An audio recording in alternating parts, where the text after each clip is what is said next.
quartier du fleuve à Bamako où nous allons aller à la rencontre d'une association d'artisans. Ces artisans font essentiellement dans la fabrication de tam-tam, de tabourets, de escabeaux, de pilons et de mortiers. Nous ne vous en dirons pas plus, allons-y.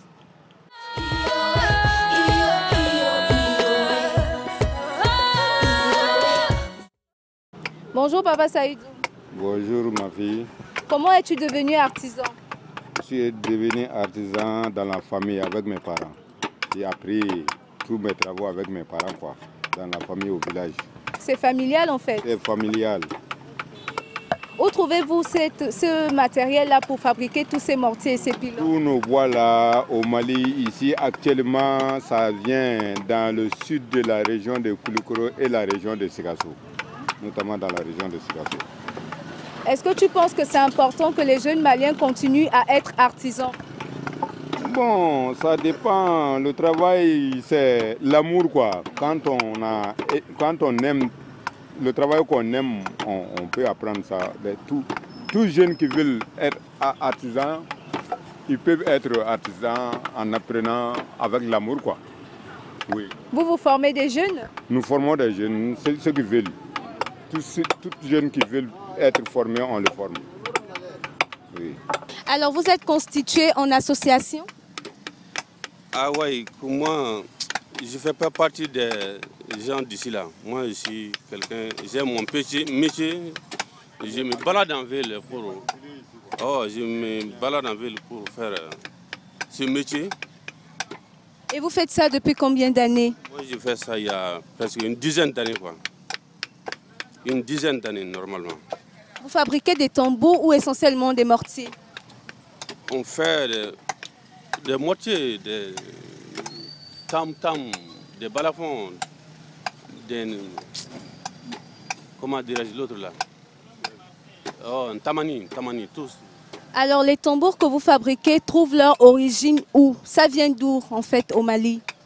Les tambours sont faits sur place ici. Tout est sur place. Tous les ceux que tu vois ici sont faits sur place ici. Est-ce que ça appartient à une ethnie principale? Ah, normalement, les mortiers sont pour les forgerons. Les mortiers, sinon les tambours et les autres sont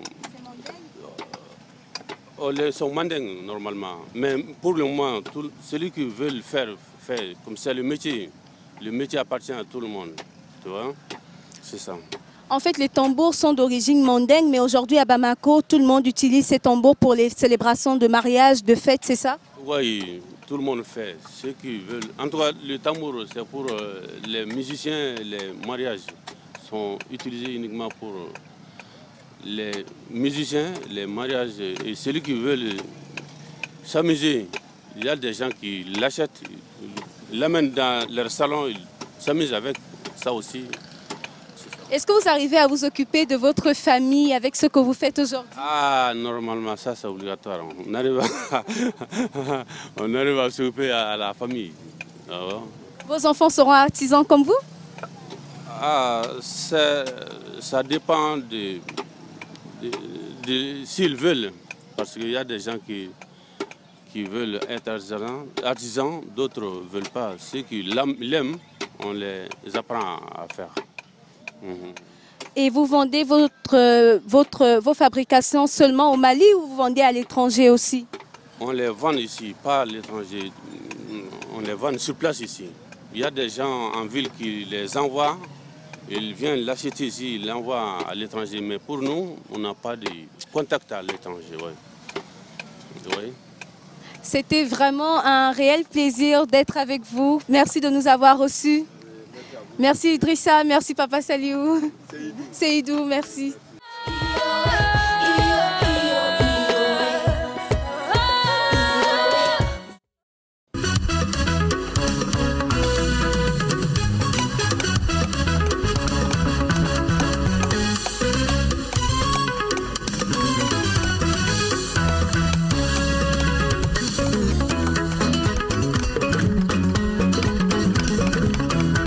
Julie, Julie,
Chers téléspectateurs, cadre exceptionnel pour le Mine Fashion de cette semaine, vous l'avez remarqué, nous sommes en compagnie de Madi Doukonsi, fondateur de la marque DBN Bazin. Bonjour Madi. Bonjour. Comment tu vas? Ça va bien.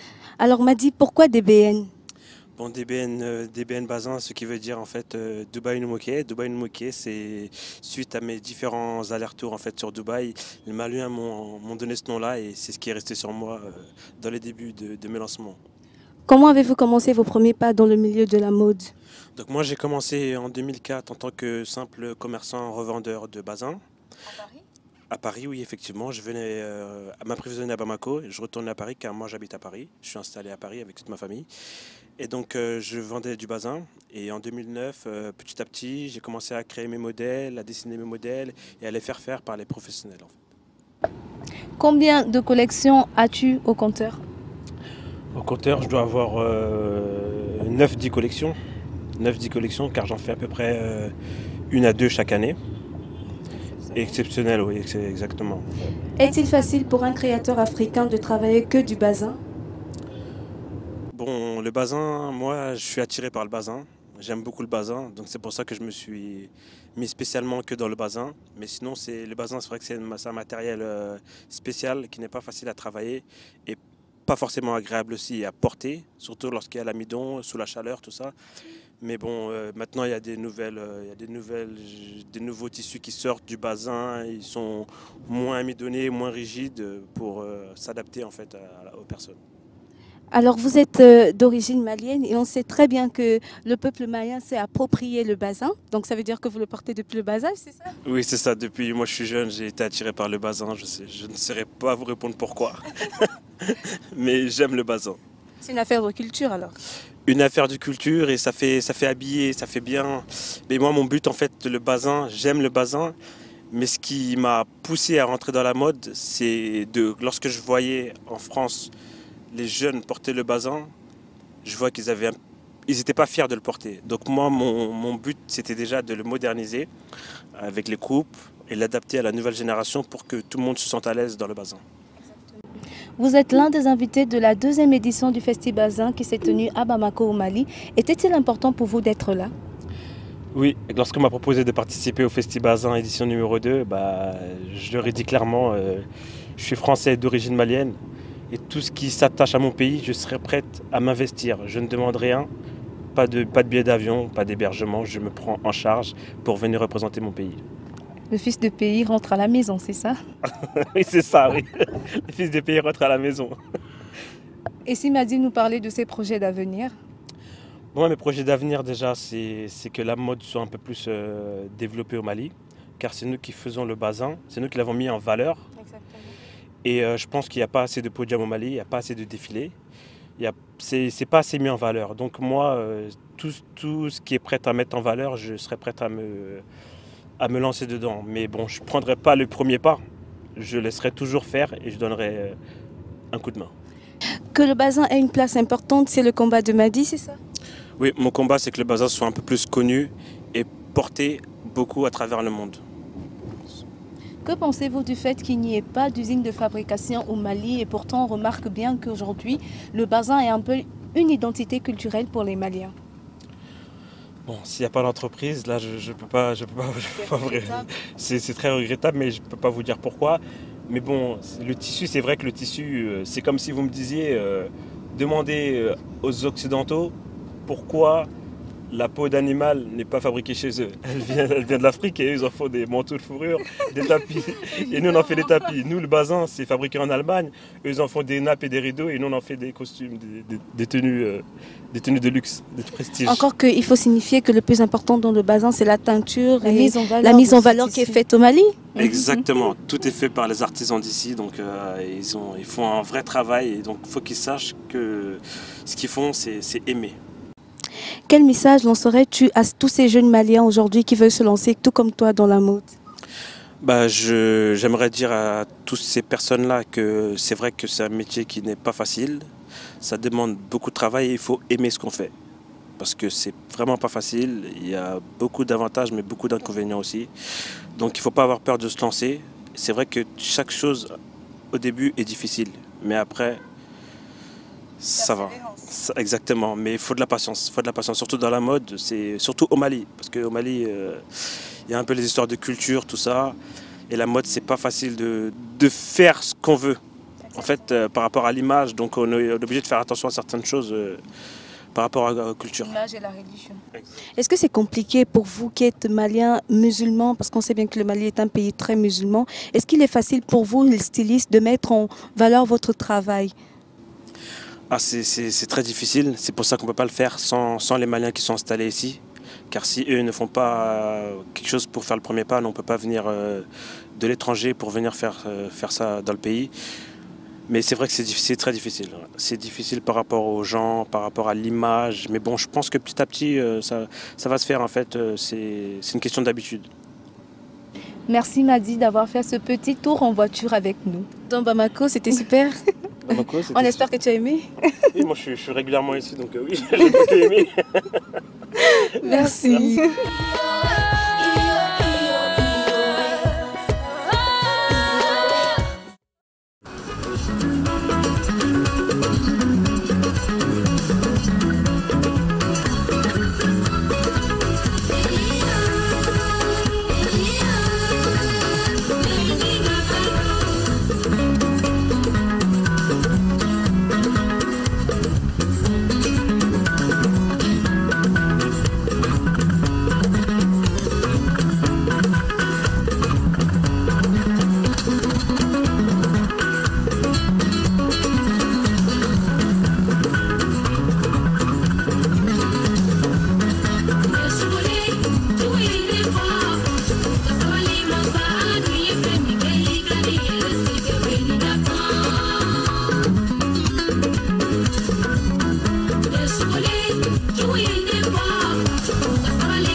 Coco to make it.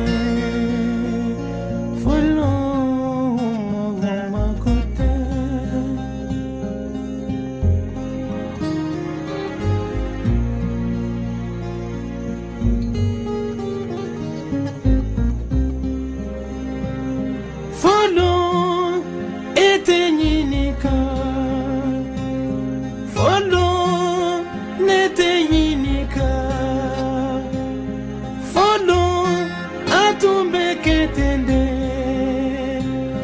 Folo koko tumbeke Folo makote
Follow